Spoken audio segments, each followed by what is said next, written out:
Welcome to Thursday Thoughts, your weekly dose of real, honest conversation on all things personal growth. These are the chats Lucy and I love having every week over on Instagram. They're unfiltered, unedited, and always rooted in practical tools and a dose of inspiration. Let's dive in.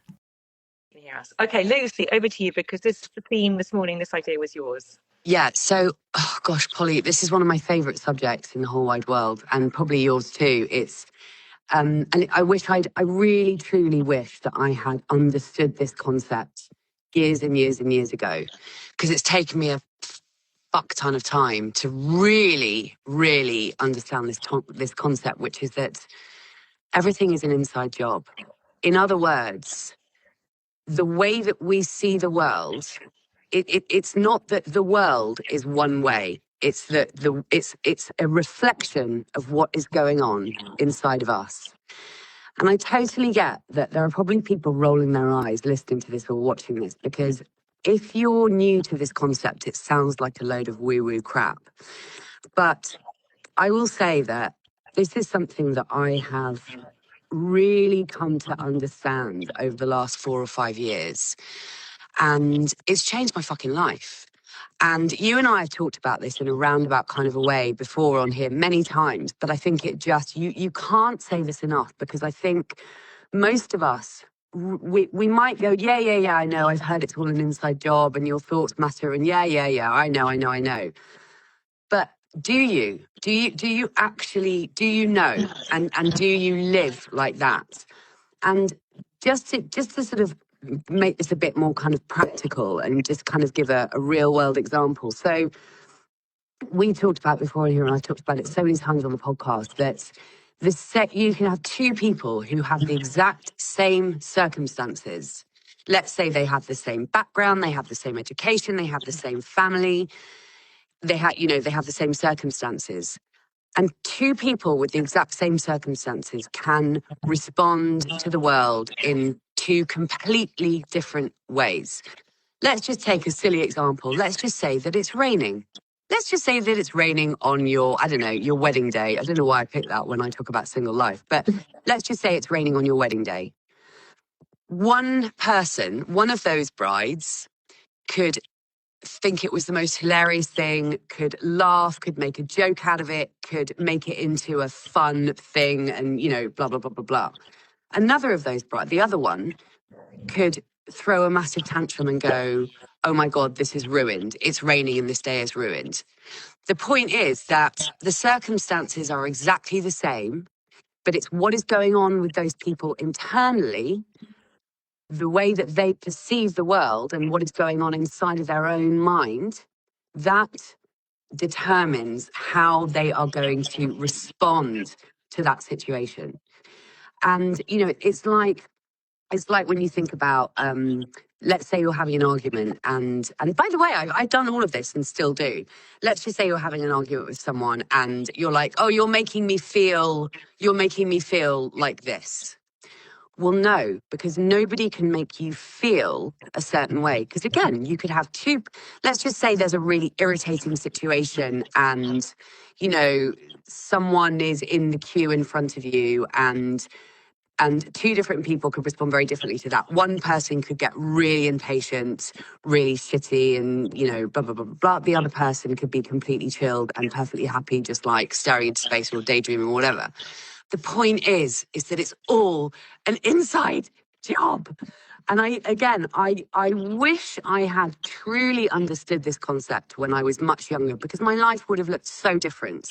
It took me a hell of a long time to really, truly understand the concept and this sort of truth of life, which is that whatever is happening, basically our external world is a reflection of our internal world. There are no two ways about it. Our external world rather, is a reflection of our internal world.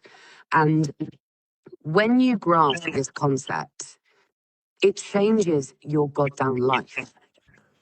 Yeah,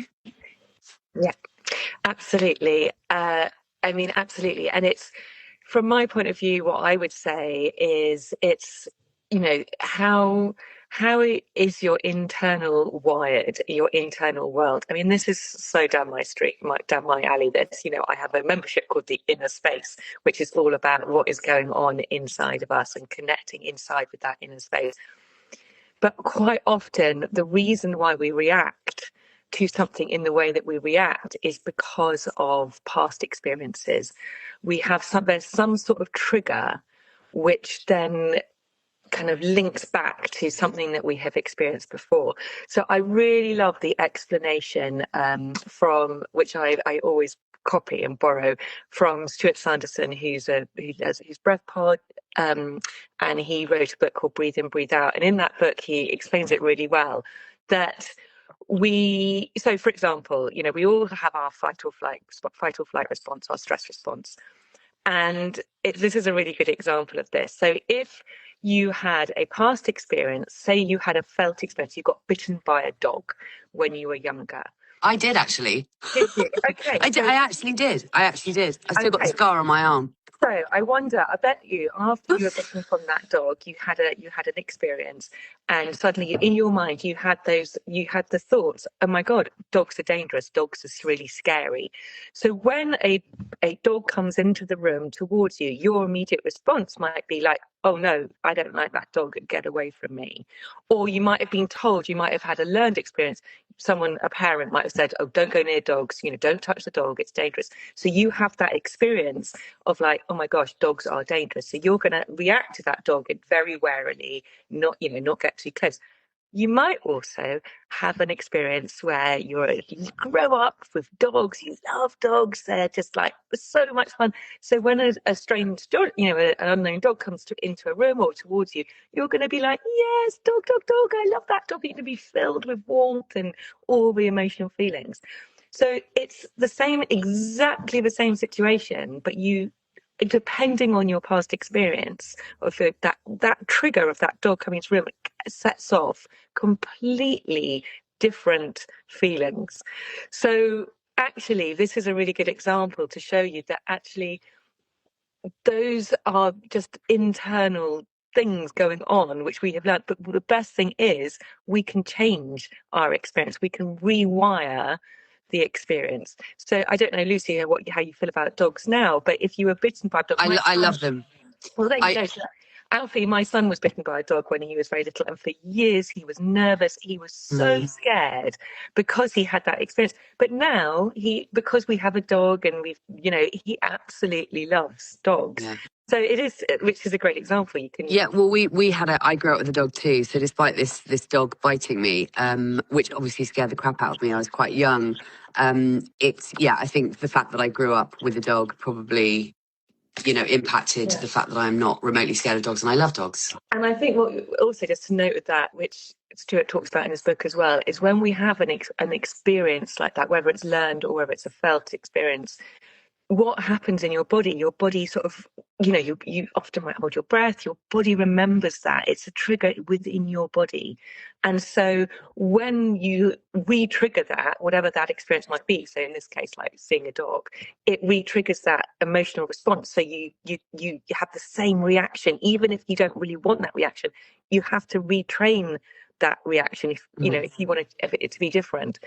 So quite often, if you are that person who is reacting really quickly instead of responding in the way you want, you need to go into that inside world to retrain that reaction. And quite often, you could obviously, thoughts are massively important because our thoughts then trigger an emotion, and then our emotion triggers then our nervous system response and all of that. But also the other way round, your emotion, the thing that comes into the body, you might feel it in the body first, and then that also triggers the thoughts. So it's kind of like this loop.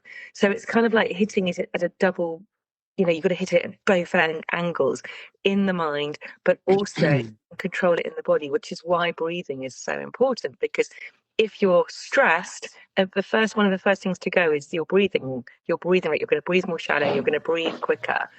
So very quickly, whatever you're thinking, if you can slow your breathing rate down or breathe more expansively, you're then going to be able to, the thoughts are going to change as well. You're going to breathe better. You're going to tell your nervous system you're safe, and then you'll be able to have a better reaction and slow those triggering thoughts down.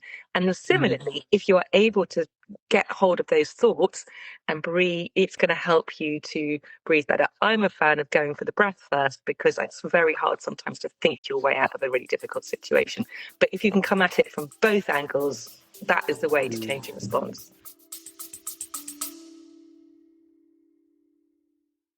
I will only ever recommend brands that I know, love, and use myself.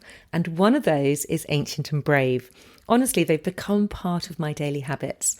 The very first thing I do every morning is pour myself a big glass of water with their True Hydration in it.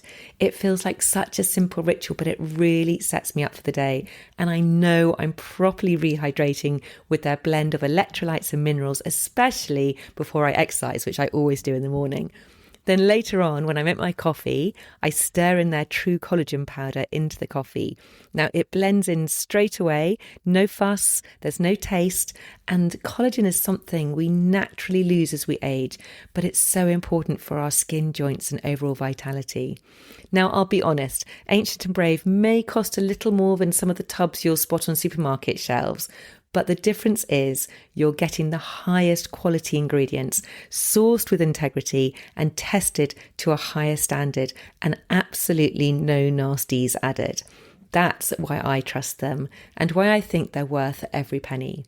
And because I want you to be able to try them out for yourself, I've got a special offer for you. As a listener of this podcast, you can get 20% off your very first order. All you need to do is click the link in the show notes and pop in the code POLLYW20 at checkout. They've got more than just collagen and hydration too. They've got creatine, they've got blends, supplements. So it's a perfect chance to explore their range and make the most of that 20% off. Yeah, totally. One thing I do want to just say though in response to, and I completely agree with what you just said, and you know it's definitely worth bearing that in mind. But what I will say is that I don't think that, you know, when it comes to life being an inside job, you know, I think I'm talking about this more in general terms, because not every single thing that we do is a response to something that happened in our past. No, you're right. Do you know what I mean? So the way that I'm thinking about this isn't so much specific things that have happened in your, you know, like little t traumas that have happened throughout your life that are subsequently making you, you know, scared of dogs or whatever. I'm thinking much more in terms of and this is more of a mindset thing. This is more of a kind of, yeah, it's a more general thing, because again, not the way that we are as human beings, not everything that we respond to in a certain way is the result of something that's happened to us in our past. A lot of it is just to do with, you know, who we are, how our mindset is. And ultimately this comes down to, really, again, it's cultivating that more positive mindset in general. Because if you are thinking, like, if you're one of those people who thinks, oh, everything's going wrong for me, oh, everything, you know, nothing ever works out for me, you are going to experience your life in a very different way than if you are the kind of person that has the mindset of, I understand, I know that everything is working out for me. I know that rejection is redirection. This is what I'm more thinking about, those two schools of thought. So, and I very much, by the way, used to be the first one, which is, oh, why does nothing ever work out for me? And oh, why is everything always going wrong? Blah, blah, blah, blah. I used to be way more like that than I am today, which is way more like, I believe that things are working out for me. I believe, you know, I live in a very, very different world now than I did. And I think that's the point. I now live in a very different world than I used to, because I have changed the way that I think. And so because now my internal world is a much more pleasurable place to be, that means that I experience the external world as also a much more pleasurable place to be. And so I think that's what I think of when I'm thinking about life is an inside job, because and yes, of course, there are always going to be things that are, you know, things that have happened that mean that we're triggered by certain things. But I'm not necessarily talking about that in the context of this concept that everything is an inside job, because I think largely that is to do with the way you train yourself to think in more general terms about life and the way that you choose to see life. Because, again, we talked about this before, but we have a choice. I literally made a choice. I was like, fuck this shit for a game of soldiers. The way that my life is, 5-6 years ago, I was like, no. This is not working for me. This is not working for me. And whilst I had always been aware and been, kind of heard the concept of it's all an inside job or whatever, thoughts become things, blah, blah, blah. I'd always, on some level, understood that until 5 or 6 years ago, I was not actually living that. So I would say to anyone listening to this, if you're going, yes, I know that life's an inside job, ask yourself, if you're kind of feeling a bit like, yeah, I already know that. Ask yourself, are you actually living like that, though? Because that is the question. Are you actually living from that place? Because unless you're actually living from that place, nothing is going to change. It's just so sort of fundamental, this concept, that again, it's like, I had the brilliant Cara Lowenthal. Have you heard of Cara Lowenthal? No. She's so fabulous. She's American. I amazingly got her on my podcast a few months ago. And she used to be a lawyer. She's now a life coach, and she's doing incredibly well. Lives in Brooklyn. Highly, highly, highly intelligent. And when she came on my podcast, she told me this analogy, which I actually loved. And she said, basically, if you are driving along in a car that is full of shit and rubbish and fag butts, and it smells and it's dirty and disgusting, it doesn't really matter what is going on the outside. You're not going to have a very pleasant journey. It doesn't matter what's happening outside of the windows of the car. If the car that you are if the vehicle that you are moving along in is a complete fucking shit show, then what's going on outside of you is going to kind of be lost on you. Whereas if the car that you're driving along in is clean and has amazing air conditioning and the stereo is amazing and you're listening to amazing tunes, it doesn't really matter what's going on outside of you. You're going to be having a pretty nice time anyway, because you're in this really nice vehicle. That's the idea. I totally get it. I'm with you all the way.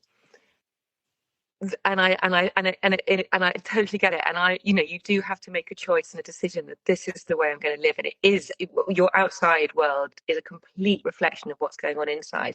But what I would say to you is why in the first place are you choosing to have those negative thoughts and you are, life is against you? It's because of the conditioning that you have been growing up in and you've brought into. So yes, it is a decision, you've got to do it, but it is work in progress, and you can white knuckle your way through it by doing all the things. It is like positive thinking, affirmations. I know all the things that you do, and I've also done it over the years. And it's like, right, yes, you always looking for the glimmers, all gratitude, all the things we talk about. We can do all of those things, which are all highly effective, but unless you feel safe in your body for that it won't land. You're always going to go back into your stress response, and your brain will be looking for the negative. If you are stuck in your stress response, you're constantly going to be seeking out all the evidence that life is hard. So it is a matter of, you need to do, what I'm just saying is that it's really important that we do both. We do all those positive things, the affirmations, the telling ourselves, the gratitude, telling ourselves that things are good and we have choice. But we also need to do it in a way that feels like it's actually safe to land in our body. Because if you don't, it's bloody hard and you are white knuckling it, and your default is going to be constantly returning back to that negative. So that, that's where I was coming from. We do have a choice, and I've done it too. We can all still sometimes fall into that victim mentality, but it's how quickly can you bring yourself back out of that and realize you have a choice. For me, becoming aware of my thoughts has been the biggest gift I have, and I think for anybody to give that to anybody is like the best. It's literally like the key which unlocks all of this, is awareness of what is going on in your internal world, where you are defaulting to. Are you defaulting to those negative thoughts and being the victim and life is happening to you? Or actually, are you able to see the glimmers and feel the gratitude? And because when you do, you will seek that stuff out more. Your brain will automatically seek that out more.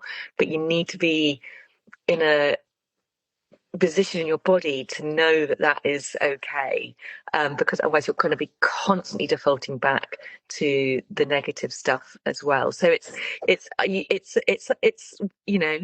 work, as it were. It's practice, and it's ongoing. It never ends. It's ongoing. It doesn't ever stop, and it's a muscle that you have to constantly keep practicing. But it's the biggest gift, really. It really is, when you can actually see how your internal world can shift when you start to. It's really that awareness piece, isn't it? I think for me that is literally the cornerstone of all of this. When you are just aware, and even if you're aware that you are constantly thinking the negative thoughts, that is a start. That's amazing, because you're noticing that's where your mind's automatically going to. But the danger is when you have no awareness, that you're just in that negative space all the time, because then you're stuck there. But even if it's like, when it's just, even if you're meditating and you notice that your thoughts are going off all the time, that's okay. You've still got the awareness that they're going off, but it's about bringing yourself back again. Yeah. I think it's important to say that no matter what has, I completely hear what you're saying about feeling safe in your body and all of that. But one thing I will just add is that I think that no matter what has happened in your past, no matter who you are, no matter where you come from, no matter what you've been through, you can change all of this stuff. Oh, yes, 100%. And when I was first doing this work myself, I wasn't thinking, you know what I mean? I wasn't really aware of the somatic piece at all. Yet I was still very much able to change the way that I thought. So just to say that, I fully hear what you're saying, but also I think it is possible to change your internal landscape through the things that you just mentioned, because that's how I did it initially. That's very much how I started changing. Maybe share what the things that you have done. Well, to be honest with you, for me, it was and has been and continues to be a constant, like you so rightly say, work in progress of awareness and checking in with where my freaking head is on the regular. It's work. We have to.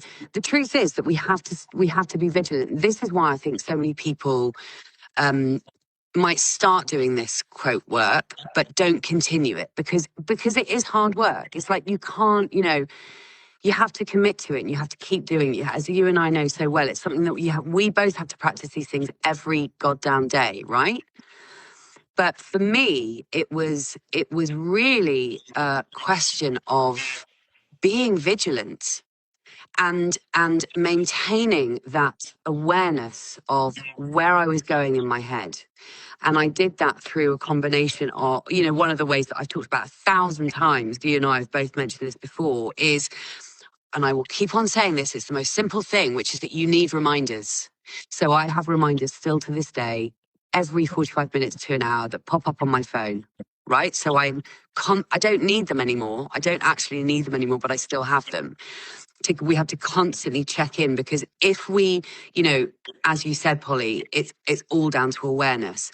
But if we forget to be aware, then it ain't much use. And the only way to remember to be aware is to remind yourself, right? And the only way to do that is to literally have little alarms going off on your phone throughout the day, or somebody, phoning you up every hour and going, where are you at? Like, what's going on in your head? Like, that is one of the most simple things that we can all do. It's a complete no-brainer. We have no excuse not to do that. And it makes a fucking difference, because I know for myself that it's made a huge difference. Also, listening to affirmations in my own voice, that's also made a big difference for me. You know, you and I have talked about meditation ad nauseam. Like, for both of us, you know, I've been meditating for years now, and I'm not always brilliant. Like, I don't always do it every day, but I do. I'm consistent more than I'm not. And that, again, I think the thing about meditation is, you know, going back to the somatic piece, meditation is what brings your nervous system, one of the ways that you can bring your nervous system back into balance, so that you start responding to things differently, because you're not so reactive, because it calms you down and it makes you less anxious, and it makes you less reactive. I've always been a really reactive person, and I still can be, but I'm more I feel I'm more in control of that part of myself than I ever used to be, because of meditation, and also just because of awareness of myself. Yeah. You know? Yeah, absolutely. Same for me. For me, it's still, that's why, you know, I'm going to say it again, my morning practice is key, because that just reminds me every day. It's like a reset. It just reminds me every day, this is how I want to show up in the world. Yeah. Because again, I might forget. It instills all of those good practices. It calms me down. It sets, you know, it's that opportunity to go internally into that inner world, and just remind myself of how good it feels when I'm in there, and then that's obviously what you then bring out into your everyday life. So for me, that really is one of the keys for me. But I suppose, you know, both, and it's interesting because both you and I are saying kind of exactly the same thing, but we probably come at it in a slightly different way. And that's because each and every one of us needs to find our own way to make this stick. We're all so uniquely different. So for you, affirmations have been really powerful. They've never really worked for me very well. I do like them now. Again, I use them when I'm guiding breathwork sometimes, but they've not been, you know, and maybe that's because I've not been ready to believe them. I don't know, but they haven't really worked. However, when I get the feels, when I feel it, that for me really works. So there are so many tools out there nowadays. So it's about finding what works for you to feel that inner spaciousness, to kind of know that when you create some sort of inner space within, it will reflect outwards and into your external world, and you'll find it's amazing. You suddenly catch yourself responding in a situation which normally would have really triggered you, where you might have lost it, and actually it's like, oh, I was super calm there, and actually it feels so much better. If situations don't escalate because of your reaction to it, you're able just to move through it much more quickly and easily. Yeah, absolutely. Well, it's 8:59, so we can probably wrap it up. I mean, I could go on talking about this for ages. I'm sure you could too, Polly. But I just think it's, you know, like you say, you and I perhaps come at it from slightly different perspectives, but we're saying the same thing, and we, I think, believe the same thing, that ultimately your inner world is massively impacting your outer world. Your outer world is a reflection of your inner world. And that is just, it is as simple as that. And if you can grasp that concept and start trying to be more aware of that, and trying to understand that more, and trying to live by that more, then your life's going to get better. There's just no question. Exactly. Yeah. Exactly. Great. Well, thank you. Thank you, everyone, for listening. It seems to have worked this week, Lucy. Fingers crossed. Fingers crossed now. Yeah. When I upload it. All right, babe. We'll be back next week. We will. Okay. Take Lots care. of love to you. Bye, love. Bye. Bye.